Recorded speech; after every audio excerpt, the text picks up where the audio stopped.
तो आज की वीडियो जो है वो रोमकॉम एनिमे फैंस के लिए अच्छी होगी या नहीं उसकी मैं गारंटी तो नहीं दे सकता हूँ, बिकॉज रोमांस एनिमे फैंस के लिए इस वीडियो के अंदर बहुत ज्यादा बुरी न्यूज है। बट जितने भी सोलो लेवलिंग के फैंस है उनके लिए यहाँ पे अच्छी न्यूज है, जिसके बारे में आज हम लोग बात करेंगे। तो यहाँ पे ज्यादा टाइम वेस्ट ना करते हुए 2026 की पहली वीडियो को हम लोग स्टार्ट करें। तो सबसे पहली न्यूज तो आती है अपने सोलो लेवलिंग को ही लेकर, और हाँ यहाँ पे पहले सोलो लेवलिंग के बारे में बात कर लेते हैं, उसके बाद यहाँ पे आराम से हम लोग बाकी न्यूज के बारे में बात करेंगे। लाइक मुझसे बहुत सारे लोग हमेशा कमेंट में पूछते रहते हैं कि सोलो लेवलिंग को लेकर कोई नया अपडेट कब मिलेगा। तो इसको लेकर यहाँ पे आप लोग ज्यादा क्वेश्चन पूछने की जरूरत नहीं है, बिकॉज सोलो लेवलिंग के जो प्रोड्यूसर है उन्होंने खुद ही यहाँ पे स्टेटमेंट दे दिया है, जहाँ पे उन्होंने फैंस को हैप्पी न्यू ईयर तो बोला है, बट इसके साथ में उन्होंने ये भी कहा है कि जो 2026 होने वाला है वो इस साल सोलो लेवलिंग फैंस के लिए काफी ज्यादा स्पेशल हो सकता है, बिकॉज इस साल सोलो लेवलिंग को लेकर काफी बड़ी अनाउंसमेंट हमें सुनने को मिलेगी। एंड यहाँ पे किस अनाउंसमेंट की बात चल रही है इसका आंसर शायद हम लोग सभी लोग जानते हैं। यहाँ पे सोलो लेवलिंग की मूवी की जो बड़ी अनाउंसमेंट होगी वो हम लोग को इस साल सुनने को मिल जाएगी, जहाँ पे सोलो लेवलिंग की मूवी के अंदर क्या अडेप्ट होने वाला है, कैसी स्टोरी होने वाली है, उन सभी के बारे में हम लोग को जानकारी इस साल मिलेगी। और इस साल अब इसकी इन्फॉर्मेशन कब तक आएगी इसको लेकर अभी हमारे पास कोई प्रॉपर अपडेट नहीं है, बट इस साल इसकी न्यूज हमें मिलेगी। तो इसीलिए आप लोग अगर सोलो लेवलिंग की आने वाली न्यूज को मिस नहीं करना चाहते हो तो आप लोग चैनल को याद से सब्सक्राइब करके रख लेना। और इसके साथ ही यहाँ पे सोलो लेवलिंग के बारे में अगर हम लोग बात कर ही रहे तो यहाँ पे सोलो लेवलिंग की लाइव एक्शन के बारे में बात कर ले, जिसको नेटफ्लिक्स वाले बना रहे हैं। एंड हाँ इस साल यहाँ पे सोलो लेवलिंग का लाइव एक्शन तो नहीं आने वाला है, बट इसको लेकर काफी बड़ी इन्फो निकल के आ चुकी है, जहाँ पे सोलो लेवलिंग की जो लाइव एक्शन सीरीज होने वाली है तो इसके अंदर टोटल हमें 7 एपिसोड्स देखने को मिलेंगे, जो चलो ठीक है। बट इसके साथ ही में लाइव एक्शन की जो फिल्मिंग है वो यहाँ पे अप्रैल 2026 में स्टार्ट होगी, मतलब आज से करीब 3 महीने बाद जाकर यहाँ पे इसकी शूटिंग स्टार्ट हो जाएगी। एंड मोस्ट लाइकली यहाँ पे हमें 2027 में इसका लाइव एक्शन देखने को मिल जाएगा। सो हाँ देख लगता है कि सोलो लेवलिंग के जितने फैंस है उन्हें आने वाले टाइम में बहुत ज्यादा कंटेंट मिलने वाला है, जिसके लिए आप लोगों को खुश होना चाहिए। बाकी आप लोग इसके लिए एक्साइटेड हो या नहीं वो आप लोग कमेंट में जाके बता सकते हो।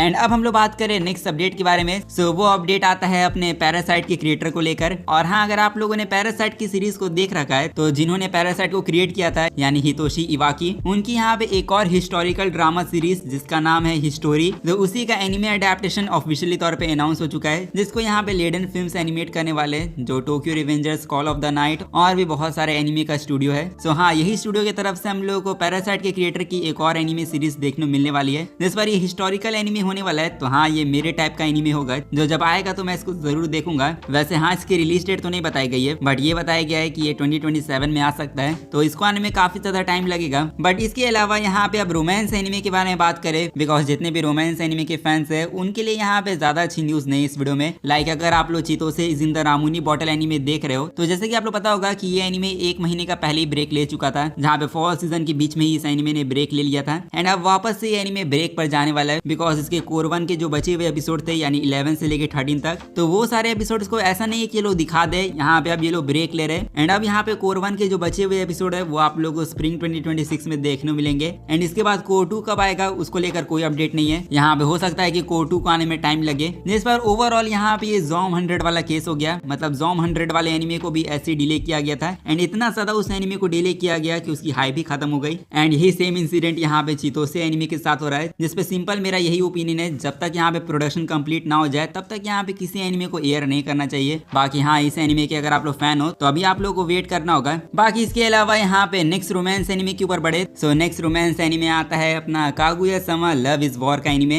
एंड हाँ फाइनली इतने टाइम बाद जाकर हम लोगों को कागुया-sama का न्यू कंटेंट देखने मिला, जहाँ पे कागुया-sama love is war stairway to adulthood का जो टीवी स्पेशल एनिमे है वो अब क्रंचीरोल के ऊपर स्ट्रीम हो रहा है, जो अगर आप लोगों ने नहीं देखा है तो जाके चेकआउट करो, बिकॉज ये जो स्पेशल एपिसोड था वो काफी ज्यादा पीक था। एंड हाँ इस एपिसोड के अंदर ऐसी ऐसी चीजें हुई जो यहाँ पे जितने भी लोगों ने इसकी मांगा को रीड नहीं किया है वो डायरेक्ट यहाँ पे एनिमे को ही देख रहे हैं, तो उनको यहाँ पे बहुत बड़ा स्पॉइलर मिल जाएगा, बिकॉज यहाँ पे ये जो सारे सीन्स आप लोगों को स्पेशल एपिसोड के अंदर दिखाए गए वो लिटरली इस मांगा के आखिर के चैप्टर थे। और हाँ एक तरीके से जो A1 पिक्चर्स और एनीप्लेक्स वाले उन्होंने इस मांगा के आधे चैप्टर को ही पूरा स्किप कर दिया, जिस पर हाँ 70 से भी ज्यादा चैप्टर को यहाँ पे स्किप किया गया एनिमे के अंदर। एंड हम में से काफी सारे लोगों ने सोचा था कि यहाँ पे शायद इसके स्पेशल एपिसोड के बाद सीजन 4 की अनाउंसमेंट हो जाएगी, बट गेस व्हाट यहाँ पे ऐसा कुछ भी नहीं हुआ। यहाँ पे कागुया-sama लव इज वॉर, जिसको best romance series of all time कहा जाता है, बिकॉज माई एनिमे लिस्ट के ऊपर जिस रोमांस मांगा को सबसे ज्यादा हाईएस्ट रेटिंग मिली है वो यही मांगा है। बट स्टिल यहाँ पे हाईएस्ट रेटेड रोमांस सीरीज होने के बावजूद भी यहाँ पे अब इसके एनिमे सीरीज को पूरी तरीके से बर्बाद कर दिया गया है। और हाँ ये काफी कमाल की सीरीज अब अपने एडेप्टेशन की वजह से बर्बाद हो चुकी है, बिकॉज यहाँ पे स्पेशल एपिसोड के बाद कागुया-sama लव इज वॉर की एक मूवी अनाउंस हुई है, जो यहाँ पे इसकी फाइनल मूवी मूवी होने वाली है। और हाँ, यहाँ पे कागुया-sama लव इज वॉर के फैंस सीजन 4 की डिमांड कर रहे थे, बट एनीप्लेक्स वालों ने डिसाइड किया है कि वो कागुया-sama लव इज वॉर को यहाँ पे अब एंड करेंगे इस फाइनल मूवी के साथ। जहाँ पे जो फाइनल मूवी है वो यहाँ पे अनाउंस हुई है, जिसमें ऐसा नहीं है कि जो हम लोग को मांगा के अंदर इस सीरीज का एंड दिखाया गया था वही एंडिंग हम लोग को इस फाइनल मूवी में देखने को मिलेगी। यहाँ पे ऐसा कुछ भी नहीं होने वाला है। यहाँ पे जो कागुया-sama लव इज वॉर की मूवी है वो एक ओरिजिनल एनिमे फिल्म होने वाली है, जिसके अंदर आप लोग को मांगा से डिफरेंट एंडिंग देखने मिलेगी। और आप लोग पूछोगे कि ऐसा क्यों, क्या मांगा की एंडिंग बेकार थी? तो देखो, मांगा की एंडिंग बेकार तो नहीं थी, आई मीन इसका एंड यहाँ पे ठीक ठाक था। एंड यहाँ पे एनिमे के अंदर अगर उसको ढंग से अडेप्ट किया जाता तो यहाँ पे इसकी एंडिंग को भी एमएचए जैसा प्यार मिलता। बट इस सीरीज के जो क्रिएटर है आकासाका, उन्होंने यहाँ पे ओशिनोको की मांगा को तो बर्बाद कर ही दिया, बट अब इसके बाद ये कागुया-sama के एनिमे को ही बर्बाद करेंगे। बिकॉज कागुया-sama की जो फाइनल मूवी अनाउंस हुई है, इसकी ओरिजिनल एंडिंग को इसकी ऑथर ही लिखने वाले हैं। और जिनको भी इस ऑथर के बारे में नहीं पता है, मैं बता दूं कि author one of the worst author है। बाकी हाँ, जिस मांगाका को यहाँ पे अच्छी एंडिंग लिखने नहीं आती है, उससे ही अब यहाँ पे कागुया-sama की फाइनल मूवी की एक ओरिजिनल एंडिंग लिखवाई जाएगी। जिस पे सच कहूँ तो यार मैं यहाँ पे हद से ज्यादा डिसअपॉइंट हूँ। आई मीन ये मेरी one of the favourite romance series थी, जिसको यहाँ पे सही तरीके से ट्रीटमेंट नहीं मिली। जिसमें मुझे प्रॉब्लम तो नहीं है कि यहाँ पे लोग मांगा की एंडिंग को नहीं दिखा रहे हैं, बट हाँ मुझे प्रॉब्लम ये है कि ये जितने भी मांगा चैप्टर थे जिसको इन लोगों ने स्किप कर दिया, उसको ये लोग अब कभी भी एनिमे के अंदर अडेप्ट नहीं करेंगे। बट अब चलो क्या ही कर सकते हैं, जिसको भी कागुया-sama की जर्नी स्टार्ट करनी है वो यहाँ पे मांगा को भी रीड करना, बिकॉज मांगा इसकी काफी ज्यादा पीक है।